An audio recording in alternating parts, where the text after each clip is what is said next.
I had a significant shutdown over the weekend, so I thought, what better way to process it than to share what happened with awesome people like you. Hi, I'm Phil, and I'm a late diagnosed autistic older adult.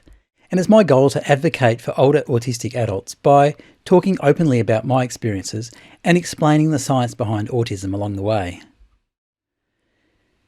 This was not the topic that I planned on starting the year with, but I wanted to describe my experience of Autistic Shutdown while this event is fresh in my mind.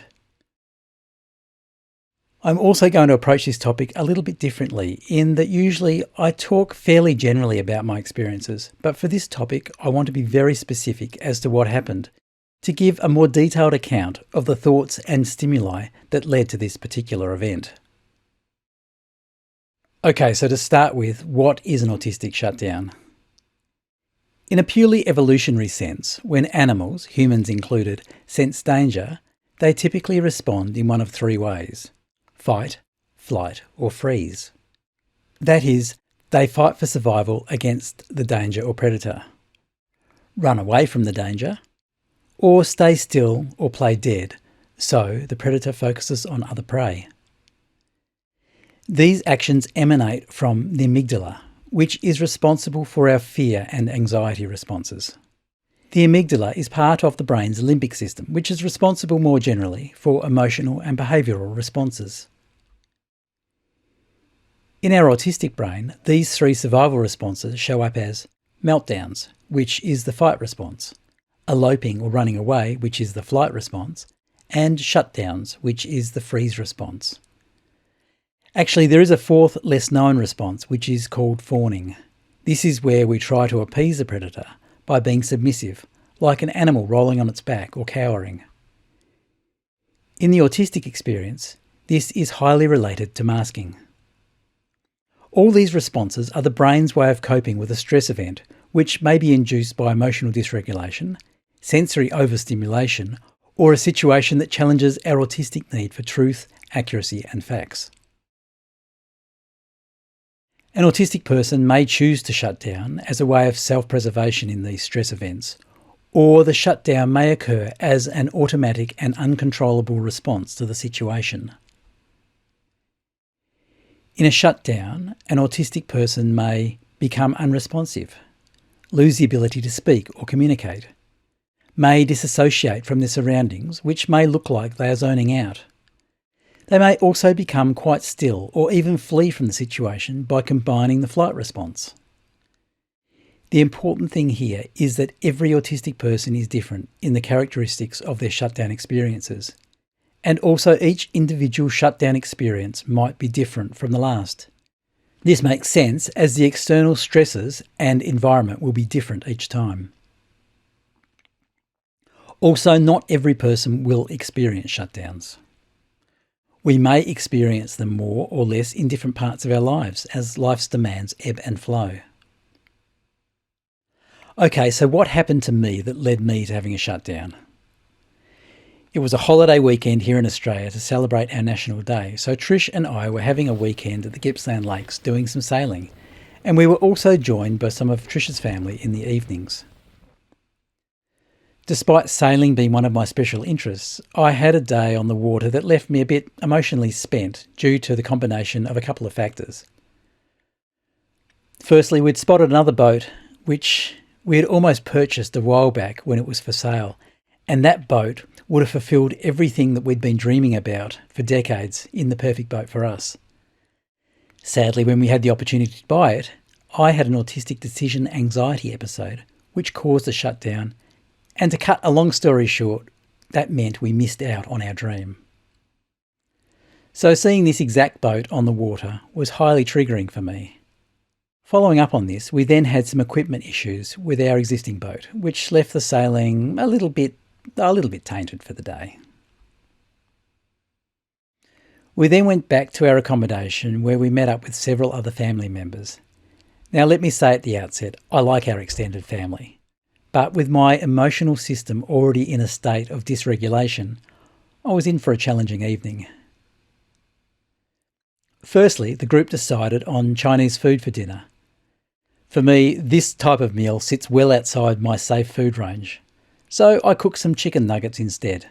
That was all fine, except when it came time to take them out of the oven, I burned myself. Not badly, but another element to add to my dysregulation. While this was happening, our 5-year-old nephew decided that making high-pitched screeching sounds was going to be his way of being heard. While he was doing this, the adults in the room were conversing in what seemed like to me to be everyone talking at once, although I'm sure that was not the reality. By now, I was aware that my sensory system was also on the verge of overload. In identifying this state of overload, I proceeded to eat my chicken nuggets as quickly as humanly possible because I knew that once the lids came off the Chinese food containers, my sense of smell was also going to be smashed. And yet, as soon as those food smells were let loose, all the emotional and sensory dysregulation of my day tipped my system over the cliff, and I rushed headfirst into a significant shutdown event. Editing Phil here. I realise there's something quite important that I've omitted here, and you're welcome to have a bit of a laugh at my expense, but one of the sensory issues that I omitted in my video originally was the fact that I don't like wearing pants, which means quite often at home I'll just wear compression tights in the evening. Now, with having other people around, I figured maybe I can't really do that, so I need to dress as a normal person would. But I also forgot to take down the pile of spare underwear that I'd set aside to take away. Now this left my options very limited in terms of what I could wear. So what no one else knew that was down there that evening was that I'd actually, after having my shower, had tried several options of undergarments and trousers to try and get comfortable, and I just couldn't. So I was already, before the evening started, I was already in a sense of sensory overwhelm just from that fact alone. Anyway, I'll let you get back to the main video. Cheers. So how did this shutdown manifest? What did it feel like, and how did it appear to others? Firstly, the main thing I noticed before the shutdown took hold was that I started to disassociate with my surroundings. By this, I mean I became less outwardly responsive to what was going on around me. Maybe this looked a bit like I was glazed over and not giving any response to others' conversation, and also not focusing on anything or anyone in the room. As I moved from this dissociative state to the full shutdown, I also lost any ability to communicate. I could not speak in more than a few disjointed whispered words to Trish, who was next to me, looking highly concerned at my obvious change of state. Likewise, while aware of the conversation around me, I was only able to take in small grabs of what was being said. Along with this communication, I also lost the ability to make eye contact with anyone in the room. I even found that I could not make eye contact with Trish, which is very unusual. So what did this look like to other people present? To be honest, I'm not entirely sure, but Trish told me later that I looked like I was going to cry. What happened next was I got out of there as quickly as possible. I mumbled something like, "I need a walk," grabbed my hat and sunnies and left.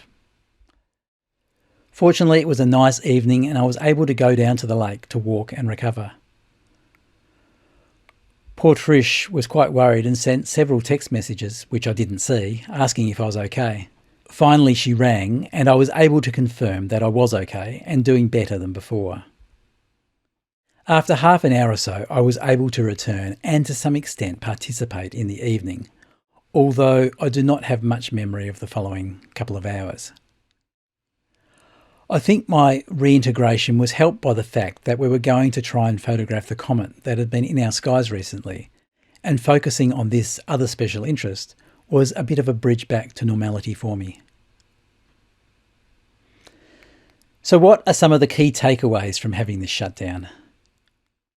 Firstly, both emotional dysregulation and sensory overstimulation led to the shutdown.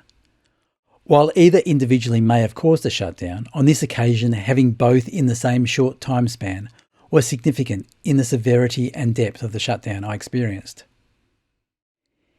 It's also worth noting that none of the things that led to the shutdown were on their own overwhelming, and no one did anything wrong as such. It was the accumulation of events that caused me to cross the threshold into shutdown.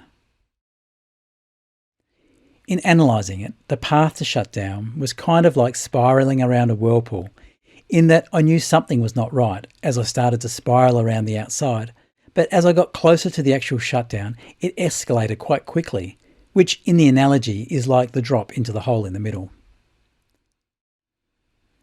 Another aspect that I can't overemphasise enough is the importance of having someone close to us who knows what's happening and is able to provide that gentle support in the moment. That support can also include allowing us to escape a situation without judgment. Even just knowing that Trish was able to explain to the other family members present what was happening when I suddenly left was calming in knowing that I would not face a barrage of questions upon returning. In my previous videos, we have talked about support levels in autism, and I think this is one small example of where all autistic people, no matter how normal we might appear, do in fact need support in our daily lives. If you are the friend or family member of an autistic person, it's also important to understand that a shutdown is a response to events or stimulus. So in the presence of those things, the shutdown is a necessary and inevitable response. Words like, just snap out of it, or you're being silly, are not helpful in these events. What may be more helpful is to identify the source of dysregulation or overstimulation and deal with that. This could mean minimising the source of noise or other sensory overstimulation if possible, or possibly even gently guiding the autistic person to a quieter space, of course with their consent. Now, some people may take issue with my characterisation of a shutdown as being an inevitable response. So I will clarify this by saying that the only way to avoid this inevitability is to remove the factors causing the dysregulation and overstimulation before, and I emphasise the word before, the shutdown occurs. If you throw a rock at a window, the window will break. If you don't want the window to break, don't throw the rock. Okay, so that's it for now. Feel free to let me know in the comments if you experience shutdowns. Also, if you want to contact me directly, my email is in the video description. As always, please feel free to like and subscribe as this helps me reach more people. Thanks for watching. See you next time.